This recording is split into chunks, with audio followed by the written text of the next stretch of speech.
is Matthew Mandell. I'm a Democrat and on Westport's representative town meeting and chair of its Planning and Zoning Committee. I'm here today to talk about Live, Work, Ride specifically and the issues about how it's a flawed piece of legislation. I have 6 reasons, and I'll go through them quickly as I can.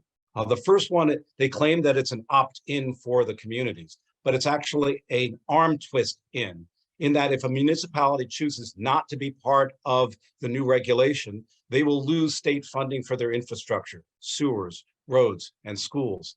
That is not an opt-in, that's a mandate, and that's an issue that still must be addressed. The other next reason is it's all as of right building, meaning that local control and decision by the planning and zoning commissions will be removed. And that means a developer can come in and choose where they want to do it and how they want to do it. The reason to have special permitting is to allow a municipality to decide where and how it should be done, whether or not there's the infrastructure there, whether or not there'll be environmental impacts or not. To allow developers to pick and choose at will is just a gift to developers, which is exactly what this legislation is. It's a gift to developers to allow them to cut and run and be gone and leaving the towns holding the bag. Parking standard.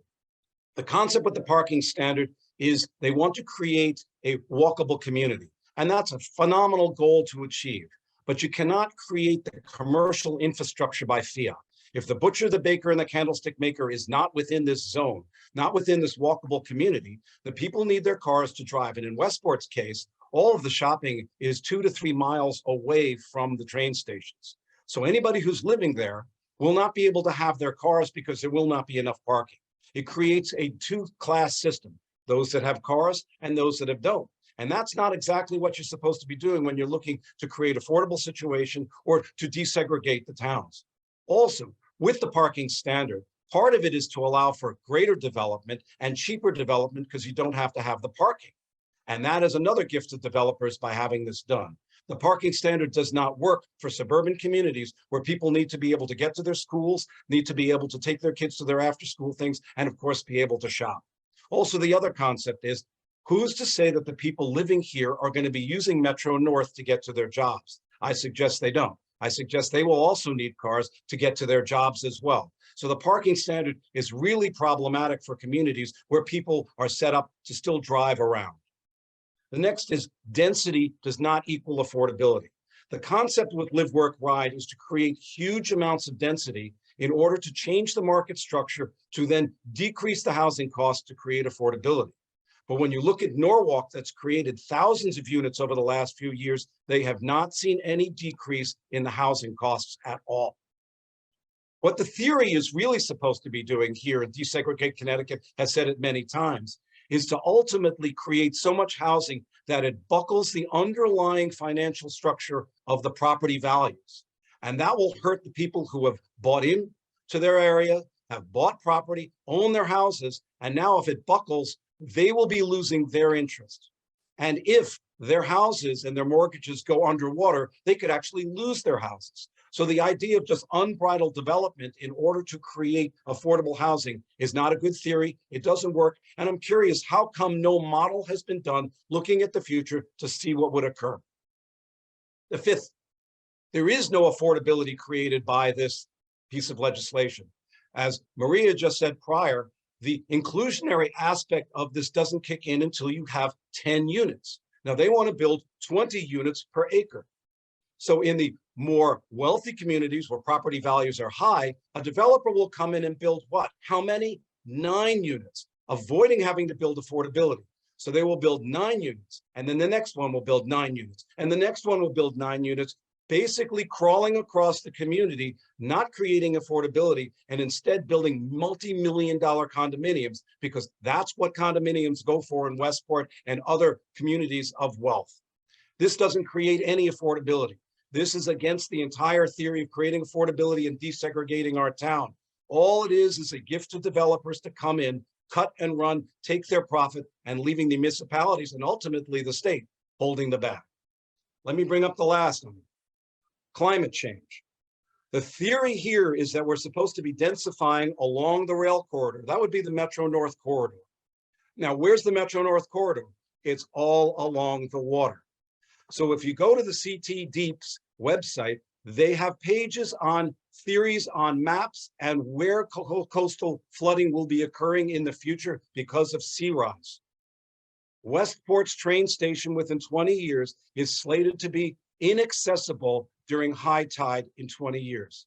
Is this really where we're supposed to be densifying? Is this really where we're supposed to be building?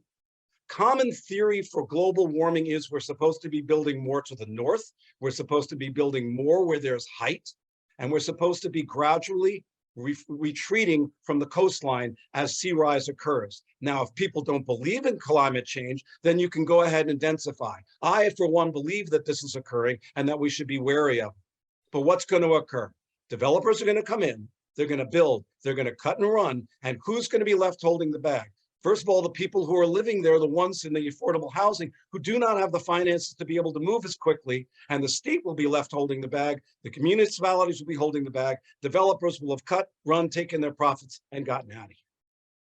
Those are the 6 reasons why this particular piece of legislation is flawed. But here's my greater theory here. 830J was created 2 years ago for towns to create their own affordability plans. And they've been diligently working on this. And I was on 2 state subcommittees working on helping towns create these plans. But my question is, if we're supposed to be working on it, why are there all these pieces of legislation coming that would completely supersede all of this? Which is it? Are you going to have the towns work on their 830Js and create their affordability plans and work on it as they're supposed to do? Or are you going to come in with legislation that basically usurps it all and make it moot, and they shouldn't be doing any of this? That's my problem. The whole idea is this is supposed to be built as of right. The problem is it's as of wrong. My name's Matthew Mandell. You can reach me at mmandell@westportct.gov. Happy to answer any questions that you have. Mr. Mandell, you had mentioned, these statewide reforms and sort of the local level plans. I mean, can you expand on why those couldn't sort of work together? Can't work together if you've got a piece of legislation such as fair share or work share ride, where they're mandating 20 units per acre and have towns then as of right being put in, where towns can decide where they think they should be putting the affordable housing. Now, Westport doesn't get enough credit for the work that it's done. We've created hundreds of units of housing, and we have an inclusionary aspect of 20% of everything that you build, which drowns out what Desegregate Connecticut tries to do. So the point is that we would like to be able to say, yeah, we want to build our affordable housing along the Post Road. We think that's the best place to do it. Where Desegregate Connecticut says, oh, it should be by the train station, where we don't think that that's the proper place to have it.